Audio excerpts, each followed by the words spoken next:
Hello, everyone, and welcome again to another episode of the What's Their Why podcast. I'm delighted today to be joined by Erika Sandstrom. Erika is a digital learning coach and a digital media teacher, an online instructor, a mindfulness enthusiast and speaker. She's featured on the cover of EdTech K12 Magazine.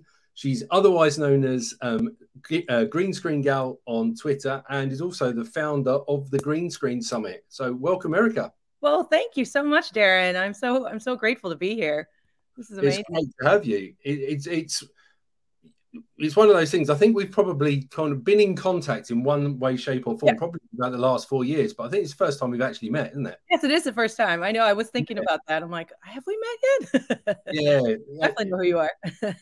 You know, that's the crazy thing about the last sort of 4 or 5 years, really, with COVID and everything else, that everything went so global all of a sudden, and then kind of everyone went back into their little worlds again afterwards. So I think we did quite a few kind of sessions on the same sort of radar as each other through things like WeVideo summits and various things like that, didn't we? Yes, absolutely. And it's so funny. It's just the past 3 years with all of this, everything we've been doing online, it's just this big blur. I was even looking back today. Somebody asked me to list the podcasts and things I've been in, and I was kind of blown away. I'm like, I don't even remember doing that. It was just, we were all in the flow and we were all sharing our gifts and trying to help. Yeah. And some of the time that was almost like 24 hours a day, completely globally on any time zone, wasn't it? So, how did we do that? Absolutely crazy when you look back on it, but brilliant as well, because, you know, we were all in a position to be able to help out those that needed support, needed ideas. And, you know, and I've got to say, you are, you know, super creative. Oh, thank you. You were a great inspiration to me when I first discovered green screening. Really? Yeah, absolutely. So I had a lot of fun with that during lockdown, particularly with my students, mainly because actually, like, the area that I was working from wasn't the most picturesque, and I just wanted to kind of liven things up a little bit. So I did a lot of work around that, but also then, you know, other options and other ways that finds its way into what you can do is fantastic. So do you want to, for those people who don't know you, do you want to give us a bit of an introduction to yourself and your various different roles? Yeah, I wear a lot of hats, it seems like. I don't know how that happens either. But I've been teaching for, oh my gosh, almost 33 years in grades 3 through 8th now. Now I teach 6th, 7th, and 8th, a digital media class. And I'm also a digital learning coach for my school, and I have been for the district during COVID, things like that. But this class I created is based off a school in Florida called, oh my God, what's wrong with my brain? Full Sail University. And it's called Real World Education. And basically, they have everything from 4-year degrees for gaming simulation, gaming art, gaming this, and then video production and graphic design and all that. So that's kind of how I formed that. But the whole green screen gal thing came because I was obsessed with the green screen. And that's happened a while ago. Darren, I thought I wanted to be a meteorologist. Oh, I see. Then I took a class and I said, oh, this is too much math. Forget this. I'm out of here. So but I realized it was the technology, and someone my age, you know, I saw the internet invented my 7th year of teaching. So just watching this happen. So I was hooked after that, the very first time I used one, and here I am. It's worked out all right, isn't it?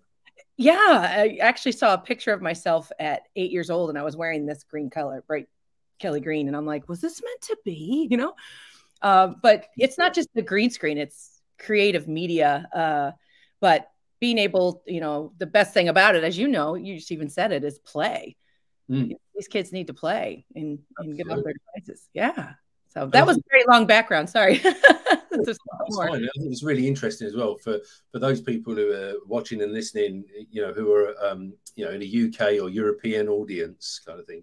The concept of teaching a course like digital media to multiple year groups is quite an alien thing, because it's just not that common over here.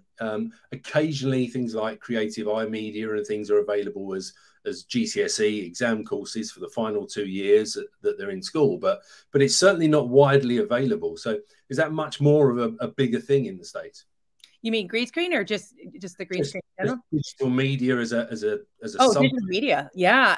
Actually, I think more in the high school age it is. I just my boss is so great, Todd Busey. He said, do whatever you want. What do you want to create? So we worked around some standards, kind of used some of the ISTE ones, made up some of our own, and because it's an exploratory class. And but it's slowly but surely it's starting to become a thing. I don't know what people call it half the time. A lot of people have news stations at their schools and things, but mine is I always say it's like going to a restaurant with a lazy Susan and you get a little bit of everything. So animation and all, just to share careers with kids. Middle school is not too young to get them to start figuring out their passions and what they're good at. So yeah, but I guess, I don't know. I don't think it's huge. I don't hear a lot about digital media classes everywhere, just in high school. But it does give you that opportunity, like you say, to skill up those individuals, to give them the opportunity to experience things that otherwise they wouldn't experience, and to explore and to play. Absolutely. I mean, think about it. I know I'm older than you, but when we were young, what were we told to be? A teacher, a nurse, a doctor. And I think now I would be a motion graphic artist, but I had no idea, none of that existed. Yeah. So it's a different world. So we also have to change the way we teach these kids. Their brains are developing differently. And, if they're on TikTok making videos, you have to go to them, make a TikTok about your science project. It's just, so I do think the green screen brings a place for them to be able to play too, like you said, and not just on the camera, also behind the camera too. So, yeah. And to really kind of create anything they want to create. And in the era of generative AI as well, even more, opportunities there, alongside some potential difficulties as well that I'm sure we'll get into. It's interesting that the point you made there about, their brains are developing in different ways. And, you see a lot of people kind of saying that, we shouldn't be allowing them to develop in this way. They should be developing in the way that we knows best, because that's what we're used to and everything else. And actually, good luck. we as teachers, we don't have enough exposure to young people to be able to make that much of a difference. I think when you do the maths, I think it works out like about 10% of the time up until the age of 16 that they actually have is spent with teachers, and that's split between lots of different teachers. So the opportunity to have a real long-lasting influence from that perspective is quite small. Right. So, I think we've got to give ourselves a break a little bit in terms of, all of the onus and all of the expectation isn't on us, but also accept that actually the world around us is shaping their brains and is developing their brains, and their thought processes will be different to somebody who went through the same kind of experiences at the same sort of age, sort of 10 years ago, 20 years ago, 30 years ago, because of the exposure that they've got. And it's one of those things that always gets me, that we kind of like, certainly, traditionalists want to take us back to, we shouldn't be using too much technology because it's bad, and we shouldn't be incorporating the use of AI because it means people can cheat. And actually, we just need to think about things differently. And that's differently. And it's, and I've already dove right in. You have an AI help us along. But the thing also, too, I try to explain to people, when they say green screen, they think, they're going to be on their devices. It's all tech. The filming is 10% of the whole process. It's the kids meeting to brainstorm. It's the kids writing a script together, practicing, talking off their cell phones. Your heart. It's like me swooping in for social emotional learning skills. I'm a facilitator. And so it's not even just all tech. But you use the tech to get your message out there, your story, in such a beautiful way. But AI has helped us so much. I don't know if you want to dive into that yet, but yeah, I mean, definitely do. I think just coming back to what you were saying there, that the skills you develop from using things like the green screen, like you say, that's part of the bigger picture. But certainly, you know, I found through my very quick kind of like early forays through using green screen, problem solving became massively important, because I wanted a particular effect and it wasn't quite working. So how was I going to make sure? How could I, you know, reach over the screen and point down? You know, yes, what colors? Exactly. You know, having a crease in your screen was a nightmare, and all these kind of things. And of course, like you say, AI has massively democratized that, I would say, in that there's so many tools now where you can remove the background automatically. You know, you've got within tools templates themselves, you've got pre-existing green screen material that they can just reuse. So if they just want to try it out, they haven't got to go and create some content to use. They can play with the content that's pre-created, then go away and create their own stuff. So yeah, I mean, you said you've dived into the use of AI from that perspective. Do you want to talk a little bit about your own experiences with that? Absolutely. You know, what I did for the Week of AI, I co-hosted it with Amanda Fox. It's free. Everybody go out and watch Week of AI from Teacher Goals.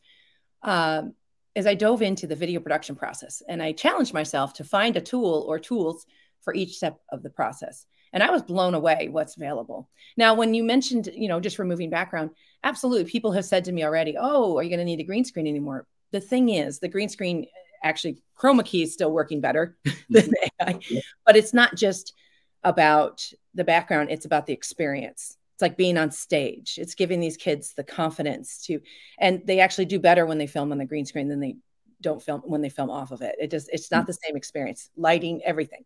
But with AI, so our scripts, I see my kids 45 minutes a day. And then, you know, the middle school takes forever to calm them down and bring them back. And our scripts were taking forever to write. And the kids, it was the same kids that were writing the script, and other ones were kind of sitting back. So I did an experiment. I told them what we were going to write a script on, but I didn't tell them we were going to get a little help. So I had them shout out some ideas, and then I just went into ChatGPT and I typed in their ideas. And then I said, okay, so let's shape this a little bit more. These are great ideas. And then we popped it up. It was a pay it forward kindness video.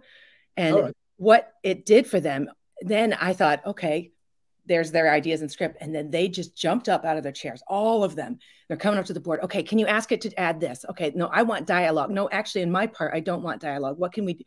And it was a participation, 100% of the kids. They thought it was hilarious that they had a friend helping them. Yep. And then after that, the script was so much better than it's ever been.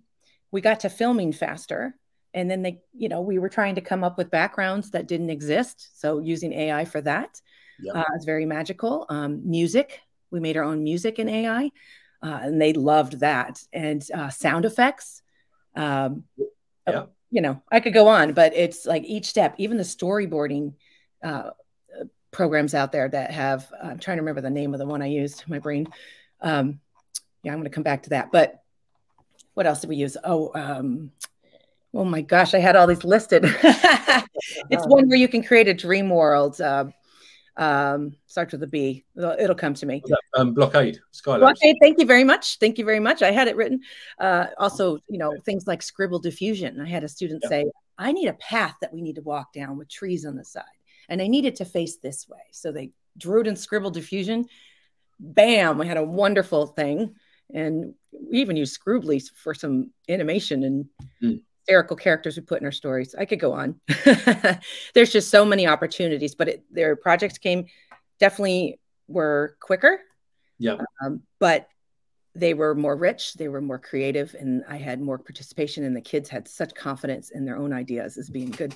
Because if ChatGPT can take their idea and do what it did, they're like, well, I'm smart. I heard a lot of positive comments. That's interesting. I'll keep babbling. You got to cut me off.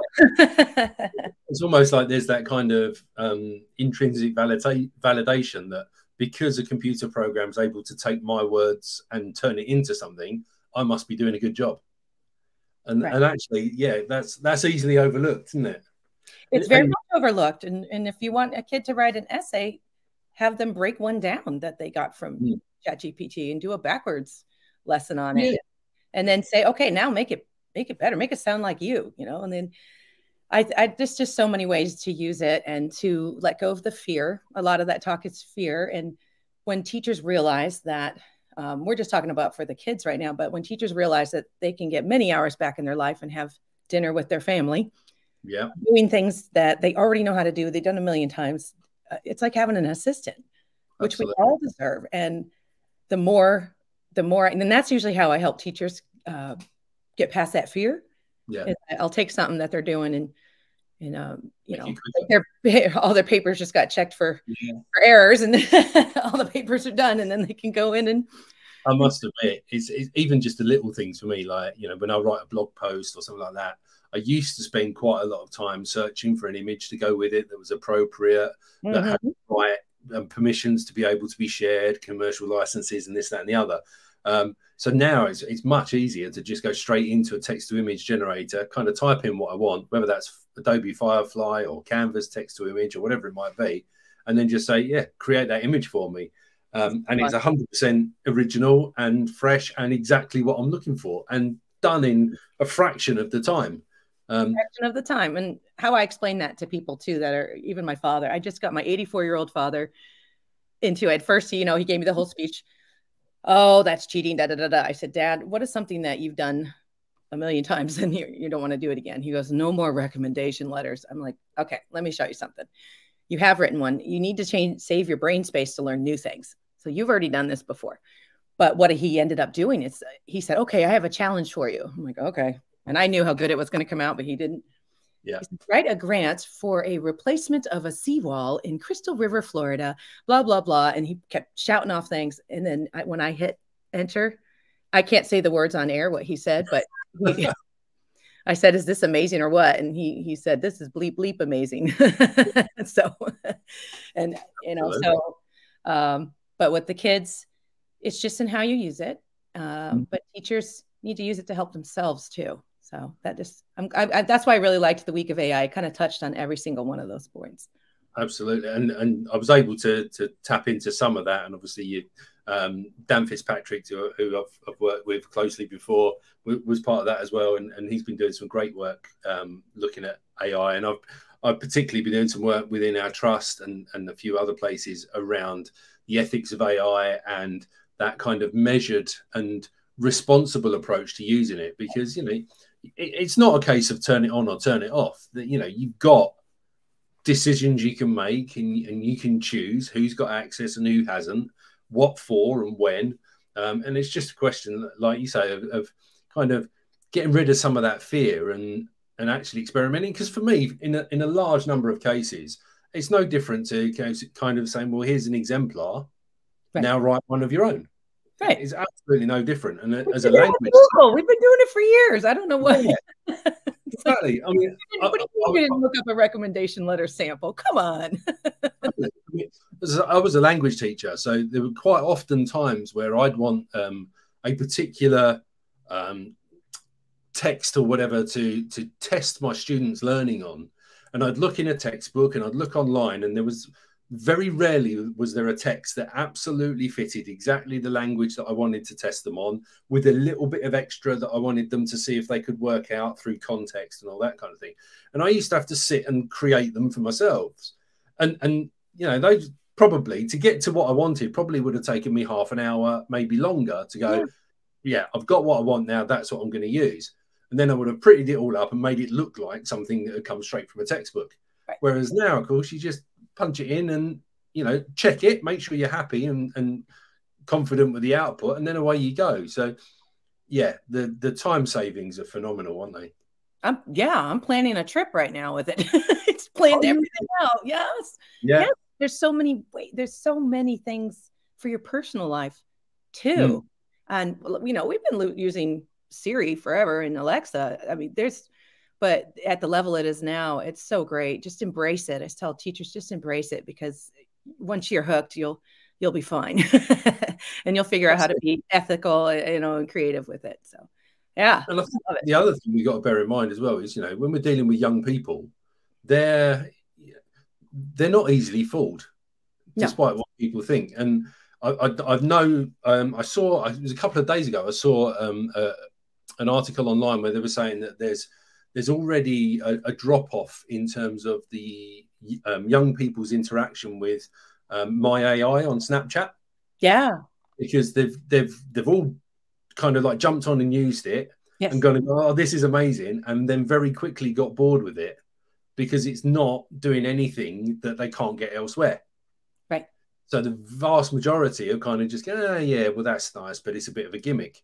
Whereas actually being able to use these tools in everyday life, like you say, for planning trips, for writing letters, for complaining about something, but coming across in a way that you want to sound formal and appropriate, as opposed to, you know, all of those things are real life skills. Yes.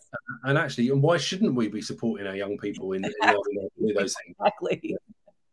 I know. I don't, I'm sure you'll bring up or we'll talk about the breathing bubbles. But with AI with that, well, I guess I can tell you when I tell you about that, but one of my favorite.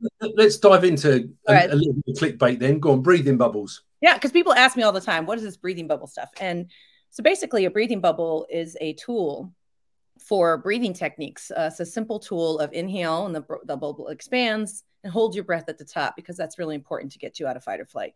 And then to exhale and to hold. So these breathing bubbles, I was using the one from the Calm app for a long time. It has babbling brook. It's this beautiful bubble.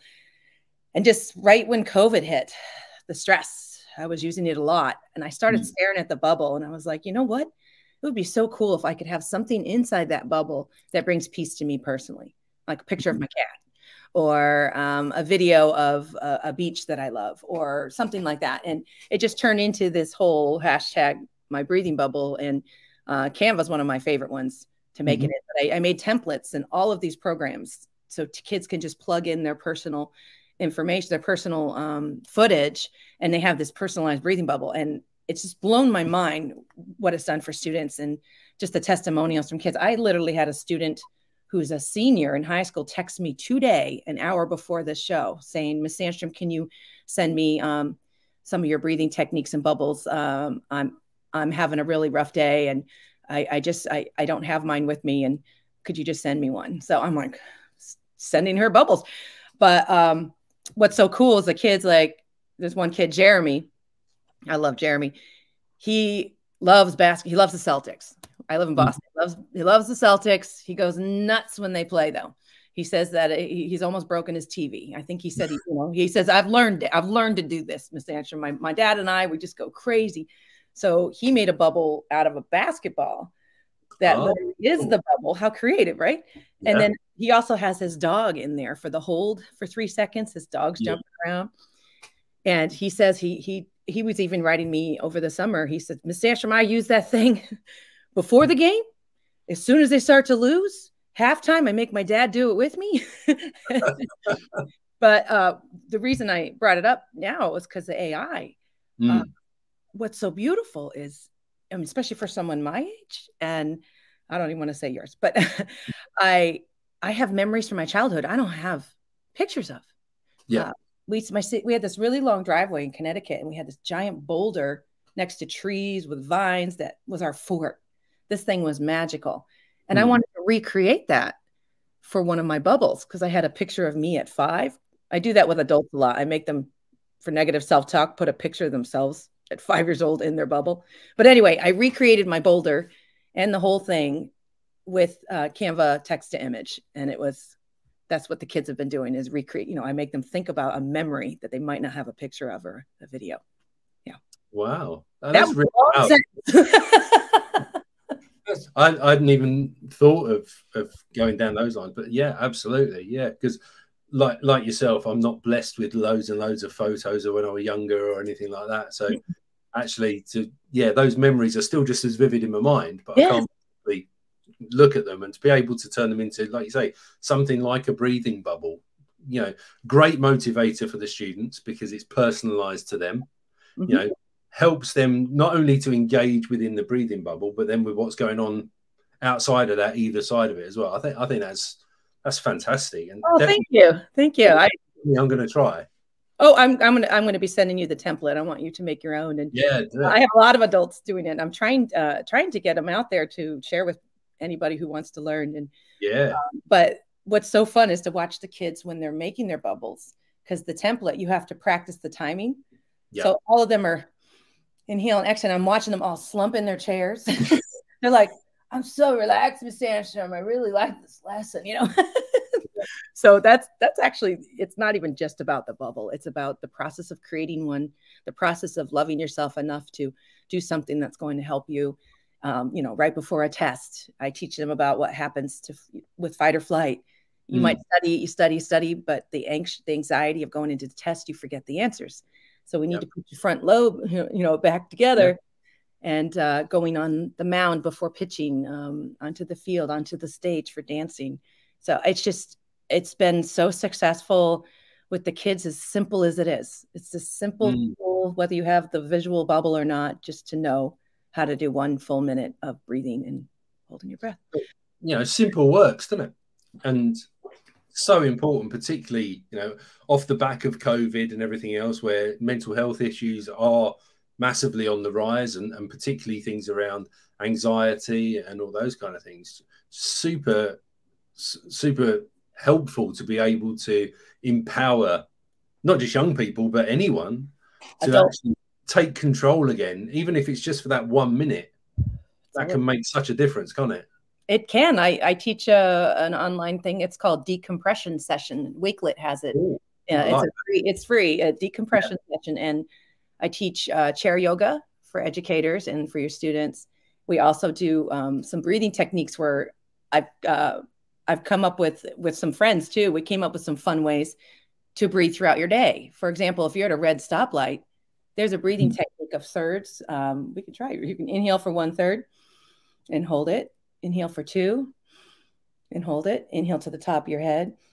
So what you do is you go up the stoplight with your inhale. So, right. And then it turns green and you have a little bit of breath in you. And I tell people whenever they see a window or anything square or rectangle, you can do box breathing.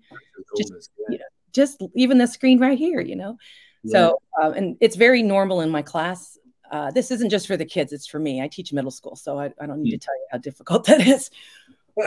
I will stop class in the middle of class and we'll all take a breath together. And what's beautiful is the kids are so used to it, they just do it.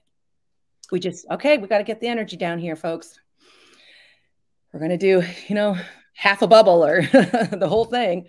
I suppose the good thing about that as well is, you know, fantastic that you can go and create your own and the students can create their own and everything else. But of course, you don't have to. More and more of these things are being built into part and parcel of interactive screens and whiteboard provisions. You know, I use a ViewSonic board myself, and I know it's available through there. I know Vivi. That's obviously another alternative. They offer breathing options and things like that as well. So, you know, it's out there. You don't have to be super creative to be able to use the techniques. And like you say, just to pause and reflect. Yeah. And just to give your brain that rest for the moment actually is really important, isn't it? It is. And I had to do it twice already since we've been here because I have ADHD, very proud ADHD woman. And, you know, it makes me more creative, but I have to stop myself when I get on my squirrel run. So I was starting to, and just to take a breath. It's the most magical and easiest thing we have at all times. And, you know, like I said, when I teach them these bubbles, a lot of them are just templates, take 2 seconds. They just pop their picture and some of them, they do the lesson and it's very easy, but it's just knowing, they now know about breathing. And they'll think of their bubble. It's just in their brains now. Okay, I have a tool, and this is an easy one. I can do this. Yeah. I'd love to have moments in the day too, how I can prove what it does for them, not just with breathing bubbles, with all of it. So it's so fun. Especially, I'm a yoga instructor and a Pilates instructor. So but the breathing part is way more powerful than anything else. You can tell I'd go on forever about that. Absolutely. And, you know, actually taking time for yourself is so important, isn't it? You know, and the more, you know, we talk in education about, you know, the value of pupils thinking harder. Yes. Not necessarily participating more, but thinking harder. those breaks and those opportunities to be able to take the foot off the gas a little bit and to kind of recenter yourself become all the more important, because otherwise you hit overload, don't you? You do. And my favorite quote, "You can't stop the waves, but you can learn how to surf." John Kabat-Zinn is from University of Massachusetts, famous guy. The waves of life are going to come every day. That's just Earth. That's called Earth. And you can either take the highs and lows as they come and you'll be exhausted by lunch. Or you can use the surfboard as your mindfulness, where you just try to come back to the present moment. Now, one of my favorite books said, when you feel anxious or have anxiety, you're living in the future. And when you feel regret, shame, guilt, you're in the past. And it's totally fine. And you need to forgive yourself for having those emotions. But the second I start to get anxious about what if, I'll do a breathing exercise, or I'll do 5 jumping jacks, or I'll do something to, I'll use my 5 senses. Okay, what do I see right now? What do I hear? What do I smell? And you look around. You're amazed how much control you can have over your nerves and everything. But it's just being aware. So, because I'm very hyper, obviously, but throughout the day, okay, let's come back. Yeah. And those feet on that ground. Regulate it with the tools that you've got at your disposal. And, we've got every responsibility to make sure that our young people have got those tools as well, haven't we? Right, true. And if you're stressed, you can't teach. Plus your energy, you want to get me into energy, affects them. So it's almost selfish to not take time for yourself, because you're hurting the kids if you're stressed out. So, that's what I tell myself when I take that break. It's okay. You have to. I learned the hard way. I went through a period of time where, I really hit the absolute limit and I really struggled mental health wise. I went through some CBT and things like that, which helped massively. I was a little bit dubious at first. I went to a group support session. Wow. It was really, I think it was 10 weeks, every week for 10 weeks. It was really eye-opening to see the types of people around the table and the types of professions, particularly the number of men around the table, which was quite comforting for me, because I was kind of like feeling like, oh, it's just me. I'm the idiot who can't come. But I found that very useful, and they taught me kind of like breathing and centering techniques, and also things like just booking out some worry time for the end of the day, and park everything in that. And if you use it, great, and if you don't worry about it. I just was watching Ted Lasso again last night. By the way, everybody, the best advice, the most mindful advice in the world. But Keely she started her whole new business, and she actually had to schedule her 10 minutes to cry. And she just starts crying. She says, I'm so busy, I have to schedule it. But it's actually a healthy thing, time. And I'm guilty of not doing all of this, but it's funny, some people laugh, are like, you're preaching that?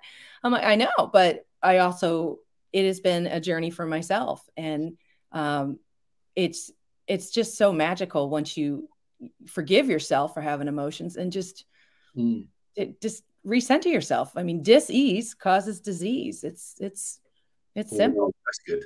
That. So also joy is overlooked. If you are having a really rough time, I tell my cats, if I'm really grumpy, show me a cat gif. I don't know why. I think they're hilarious. Every single time I see a cat in a gif. Anyway, go ahead. I have go-to gifs and go-to videos on YouTube that are just, I'm having a bad day, I'm going to watch that for 20 seconds and then everything's okay. But I'm really interested. Obviously, you mentioned having ADHD. Is that something you were aware of when you were a child? And what was your school experience like for yourself? Well, I was a good kid. I'm a middle child. I was a people pleaser, but I struggled very much in school. So much that, I think I didn't get diagnosed till I was 30, and I'm in my 50s now. So it was quite a journey. But I just remember, especially in college and high school, just to be able to make it to class on time was tough. But I would just grab any notebook by the door, and I didn't have the tools. I didn't have any of that help that the kids have now. Now I see it as a gift. I mean, 90% of the comedians in the world are ADHD. People that can, even CEOs of companies and things, it's, you think with so much of your brain. It's just, but I also, the tools for it too. I'm an advocate for any tool that works for people, whether it's natural or medication, because it truly, they've truly harnessed it. So yeah, it's been an interesting road, but I definitely struggled in school. I was definitely messy, still am. And, you know, I got a lot of squirrel gifts, which they stopped doing, but I have more squirrel t-shirts and ADHD jokes, and I don't know. I know. But now I just embrace it. Like, it's interesting we make the analogy to animals as well, isn't it? Because my wife has ADHD. She's only recently been diagnosed. But for years I've referred to her as a moth. Yeah. The bright light over there and the bright light over there. And you know, we've kind of squirrel. Yeah, we've always known that was probably the root issue, but finally been able to get somewhere with it, and you know, and it's looking really positive. But she was very similar. She found school very challenging. You know, oh, it was so hard. It was so hard. I got grades. I should have gotten better grades at times, or missed paperwork, or didn't hands, and it was just very stressful. The thing is with ADHD, especially women, is, well, anybody, is we see a project, we see the end result, and we don't know how to get there, how to break it down. So we wait to the last minute, but then we're masters at staying up all night and doing a term paper in one night. But to live on that kind of anxiety and stress all the time, it's you know, my adrenal gland is wrecked. But the thing about ADHD is it's getting people to understand that, you know, our brains don't connect, that we just set a glass of water down. You know, I always show a water bottle, I'll put it down, I'll turn to talk, I'll come back, knock it over. Someone without ADD almost does a matrix move because their brain connected. And but I know there's a lot of books out there for spouses. I hand one to my fellow spouses. Mine's on order. Yeah. So I've had some good advice from sufferers themselves. He said, no, definitely get this book and have a look, because it will really help. But it's interesting you mentioned notebooks as well, because whenever I go to a conference or anything, like, my number one goal is bring back a notebook. And my wife's got like hundreds of notebooks, but only about 2 pages of each one has been used. Oh my gosh, I need to meet her now. I have 2 pages in each. I'm like, I have so many journals. So what works for us? So there's actually ADHD apps now. But the best piece of advice I could give you is that ADHD, at least with me, if someone comes up to me and says, do you want this? Do you need to get rid of it? You want this? You want one thing at a time? Pure stress. So what my friend Olga did for me, she came to my house. She said, Erika, here's a bucket. I want you to run around the house and find everything that is a candle or has to do with lighting that candle. Because I taught yoga for so many years. I must have found 700 candles. Wow. Then I could see, and it was fun. I'm like, ooh. Then I could see, all right, this is ridiculous. I'll keep 30. Dump. Yep. Okay, now, Erika, instead of 1 by 1 or, you know, this piles of cell, but you have to see that I have 2,700 black tank tops. So I can shoot first. So that, I don't know why I told you that, but I might save your marriage from that one. But at least the black tank tops, they complement the, you know, the chroma key dresses, don't they? So yes. It kind of works. That's really interesting to kind of look at it from that perspective, because you know, it's one of those things that is relatively misunderstood, isn't it? And crazily still almost like debunked in some cases. Yes. Even though we're so far down the route of understanding it, that some people are still in denial about it. And once you realize it's so obvious, it really is. But you know, that's really helpful advice. And those whole, you know, I'm telling you, if we figured that out, it's the breathing bubbles, to come back to that, is excellent. And like you say, can be used in lessons, can be used in between lessons. And the fact that students have got that choice, and you know, they can just access that whenever they want, is absolutely superb. And I love hearing that, because you know, it was a simple idea, but now my latest obsession is figuring out how to create these in all of these programs. So the Canva one is excellent, how it comes out, and it's great because they have the library in there and they have the AI. But I have figured out Keynote. I have figured out even how to do it in CapCut, Adobe Creative, Do Ink, all of those things. And they're all so different, even Flip. They're all very, very different. But I'm excited that I'm going to be sharing the Canva one at some time so everybody can try it out. It's super fun. I'm going to give it to you. I love a bit of Canva myself. There's not a day go by where I don't use Canva. It's not a day. Hashtag Canva love is real. It's real. Oh, 100%. I don't know what I did beforehand. I really don't either. I don't either. It's the weirdest thing. I know. And once you get people hooked, it's like you don't go back. No, absolutely. But, you know, their whole philosophy around, you know, create anything and publish it anywhere. You know, why wouldn't you? Right. Why have a restriction? Right. Exactly. Go for it. Absolutely. You know, and that's the kind of message we should be sharing with our young people, which is, you know, why it's so great that, you know, it's made available for educators and everyone in education, so readily available as well. So just coming back to yourself, and obviously I mentioned at the outset that you founded the Green Screen Summit. Yes. Which was almost a year ago now, wasn't it? Yeah, actually, the first one. Sorry, my parents just got back. Hi, Mom and Dad. The first one was 2021. I just had this idea. I'm like, I want to have a summit. I want to have a green screen summit. And then I realized it's not just a green screen summit. Actually, Do Ink, Karen who owns Do Ink said, actually, Erika, it's not just a green screen summit. It was all about creative media. But it's funny. Most people start off by writing a book, right? Or they do webinars or a YouTube channel. No, I just went straight for the big dog, not knowing anything about creating a summit.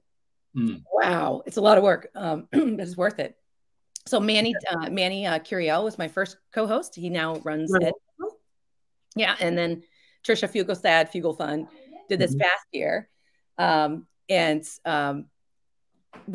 reason it hasn't come back yet this year is just, I was involved. I'm writing a book called Cultivate Compassion Through Creativity. And I'm also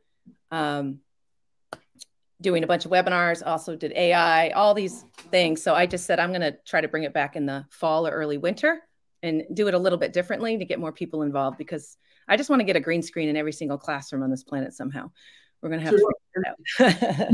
Easily done, right? All you got to do is paint a wall. Yeah. You're off to a good start, aren't you? But I have something in, I think it's on my website, 10 ways to start a green screen studio for under $10, just on any budget. And if you have a budget, also ways you can get a budget for it. It's just, you can even take you can turn on a slide, a Canva slide or a Google slide behind you and just turn it green. And there's a green screen waist up. We have one. I think my first one was $1 equivalent of $1 probably on Amazon. It was a tablecloth. Yeah, exactly. Tablecloth hanging up on the wall behind me, but it did the trick. I've used sweatshirts before. I've used dresses before. There's some webinars I didn't have it up. I'm like, what do I got that's green? Tape it up. Exactly. Yeah, and of course it doesn't have to be green either. It does not have to be green. In Hollywood, it was originally blue, but it does not have to be green. But for many reasons, probably don't have time for it. It's better to use green. It's definitely better. If you have blue eyes, especially. I mean, if your eyes are this color, you should go to the hospital immediately. So, but if they're blue, they could disappear with a blue screen. And you must have been quite busy with ISTE as well recently. Oh my goodness, Darren. I was so busy with ISTE. I only had planned on presenting 3 times. I ended up doing 12 things. It was an honor. I felt super honored and grateful to be asked to do all these things, 2 podcasts, a TV thing, 2 playgrounds, and then presented 3 times. So it was, I'm tired just thinking about it, but it was a magical time. And then I went for Teach Your Heart Out conference, and that is 2 days on the land in Orlando. And then we went on a cruise ship to the Bahamas. It's a teacher's cruise. So everybody should go on. It's called Teach Your Heart Out Cruise. And next summer we have the whole boat, and it is a magical way to do PD. It is. Yeah. I loved it. Wow. So you just get on a boat and go to the boat. Wow. Yeah, exactly. It's not exactly what we kind of do over here very often. But I could see it catching on, definitely. It would need longer than a few days, obviously, but wow. So for those people who obviously don't really know ISTE. Obviously, over here in the UK, we have BET, which, you know, is nowhere near as big, but ISTE's a very different experience. I've not had the chance to go for myself yet, but from having seen what's gone on and social media and spoken to people who've attended and also presented, a very different sort of feel in that it's very much about the teacher PD, yes, rather than products and things like that. Is that right? Have I got that right? So you mean like ISTE was more about EdTech tools, you think? Or I think more about teachers and what teachers can do in the classroom rather than products themselves and just trying to sell things. Oh, so you're saying BET was more the product? Is that? Yeah, I think so. Yeah. Yeah. No, I mean, we had I did 3 booth presentations too, so supporting the EdTech companies. But yeah, there's so many sessions for teachers. There's ones online, there's ones in person. But what was interesting to me was the EdTech conference. There were 10 things on Canva or more. There were, you know, it was all EdTech based. And then when I went on Teach Your Heart Out, I was shocked that there's a whole nother, I call it a second Hollywood, you know, because you feel like we have these educational Hollywoods where everybody knows everybody and it's really fun. But over on that side, it was the Instagram crew. And we were the only EdTech presentation there. Right. And these are some amazing educators, hundreds of thousands of followers, and all these things that are doing things with pedagogy and social emotional learning. But there's a whole world of teaching. I don't know if I'm explaining that right, but it kind of shocked me. So I think when these conferences, it just depends. I don't know if BET is more of everybody or yeah. Yeah, I think it's more sort of technology and decision makers rather than individual teachers. Oh, really. It's interesting. It's interesting you mentioned about the social media though, because I was talking to Georgina Dean last week, who's a good friend of mine, and we were talking about, you know, the difference in audience between, say, for example, Twitter, LinkedIn, and Instagram, and the fact that because you've got a different audience, you probably post different content. And Georgina was saying actually that she's got a very different group of followers on Instagram where she does a lot of her sketchnoting and her creative side of things, to the LinkedIn and the Twitter side of things, where it's often a little bit more strategic and technical. So I think really interesting that, you know, you found the same there in that. Oh yeah, it's different, and there's a lot of teachers and all that. So, but the Instagram crew is very different than Twitter, and it's interesting because I do mostly video, so I think Instagram would make more sense for what I do. So I do both, but it is different, and it's neat that the worlds are starting to collide. That's what was exciting about this conference is teacher goals, where my publisher brought in all these EdTech people to be part of this cruise this year, and it was really cool. I met some amazing speakers and teachers that weren't in my circle. And I think when you go to ISTE, you think there it is, you've met everybody, but no. I hope to get to BET though. You know, hopefully they will make it more with more educators sharing classroom fun. Manny made it over this year. So yes, you know, I know. He's a world traveler. I love it. He was loving it. He turned up in his purple Edpuzzle bomber jacket, absolutely loving it, and he's got so much energy. He makes me smile just looking at him. He's fantastic. Everyone needs Manny in their life. He is. I feel I for him. Yeah. You too. If you don't know Manny, you need to know Manny. Manny Discotheque. Yeah, you will brighten your day. Manny Discotheque on Twitter. Absolutely. Erika, it's been fantastic chatting. I've really enjoyed it, and time's flown by. One of the things I was going to ask you, and you know, you kind of answered it, was with all this creativity, where do you find the time? And as you said, actually, a lot of it, AI is doing a lot of that heavy lifting for us, but also from the conversation as well, actually, you know, your own kind of self-regulation and things in terms of managing your day and your energy levels and all that kind of thing. I think there's a huge amount that we can learn for ourselves and for our young people from that. When it comes back to what motivates them, what engages them in their learning.